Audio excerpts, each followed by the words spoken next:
This is the DEFCON warning system.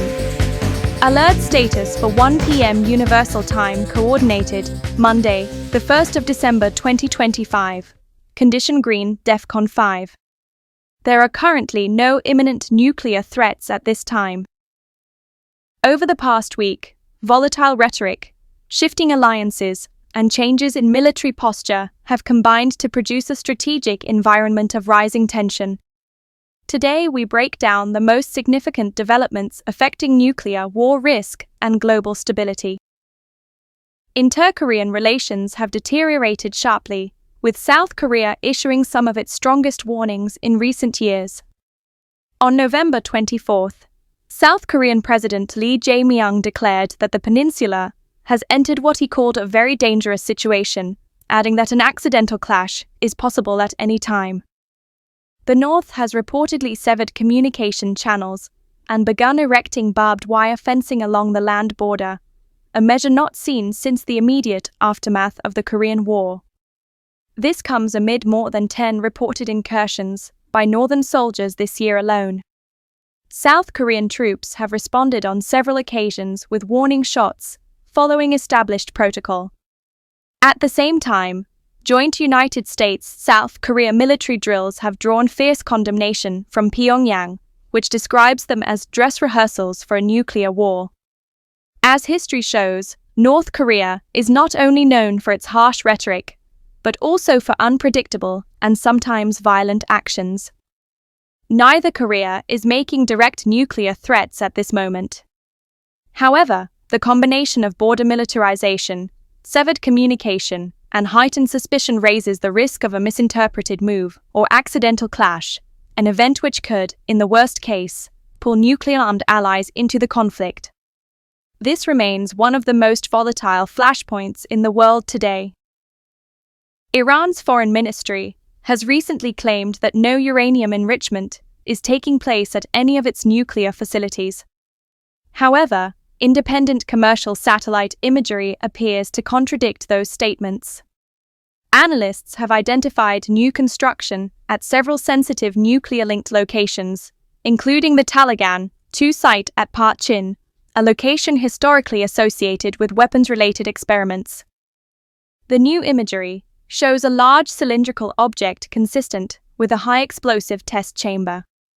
These chambers are typically used for experiments related to nuclear weapon component design.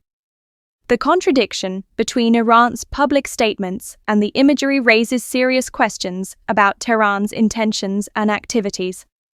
If Iran is resuming, or continuing, weapons-related nuclear work, it significantly increases the likelihood of a regional flashpoint. Iran's relationships with adversaries are already tense. A misunderstanding, or a misreading of intent, could escalate into a military confrontation much faster than diplomatic channels could contain it.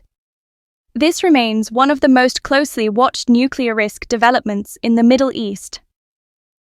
Moving to Russia, on November 27th, Russian President Vladimir Putin publicly stated he is willing to issue written guarantees that Russia will not attack European nations, calling fears of further invasion ridiculous and complete nonsense. Western governments, however, remain deeply skeptical. Many recall that prior to the invasion of Ukraine in 2022, Russia repeatedly insisted it had no intention of attacking. Despite the new rhetoric of reassurance, Moscow continues to press its demands in the Ukraine conflict and has rejected European-backed counterproposals to the current US-supported peace plan, dismissing them as not constructive. Taken at face value, a written pledge not to attack Europe could be viewed as stabilizing. But Russia's recent history, ongoing military activity, and persistent diplomatic pressure all suggest that such promises may be more about strategic messaging than genuine restraint. Recent reporting indicates that NATO is considering a more preemptive posture toward Russia, particularly in response to what it terms hybrid threats actions such as cyber operations, sabotage, attacks on infrastructure, or covert military activity. The suggestion alone has provoked an immediate and severe response from Moscow. Russian officials have called the idea irresponsible and escalatory, warning that it threatens to undermine what little diplomatic progress remains. If such a doctrine were adopted, it would represent a major departure from NATO's traditionally reactive stance. And it would lower the threshold for the alliance to initiate force based on perceived, rather than confirmed, threats. A preemptive doctrine increases the risk of rapid, uncontrolled escalation.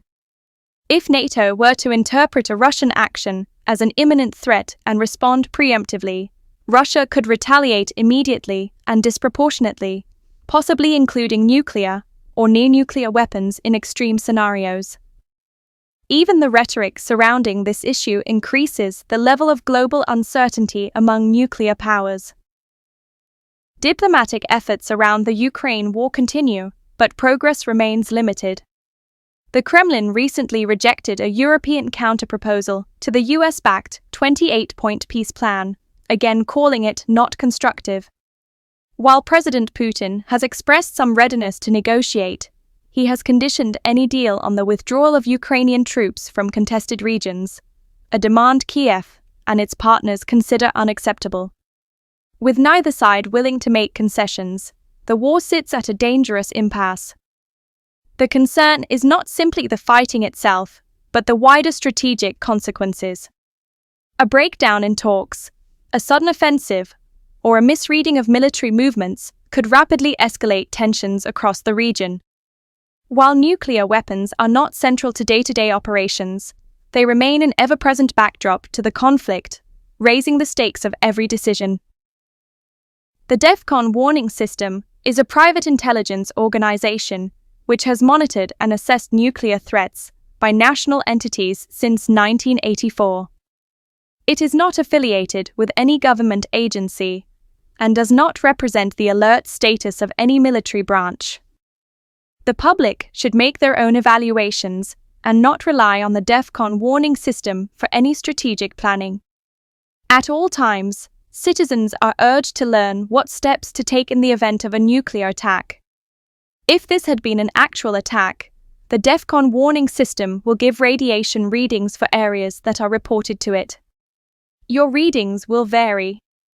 Official news sources will have radiation readings for your area. For immediate updates, visit the DEFCON warning system website. Breaking news and important information can be found on the DEFCON warning system community forum and on the DEFCON Twitter feed DEFCON WS alerts. You may also subscribe to the DEFCON warning system mailing list. Note that Twitter updates may be subject to delays. The next scheduled update is 1 p.m., the 15th of December 2025. Additional updates will be made as the situation warrants, with more frequent updates at higher alert levels.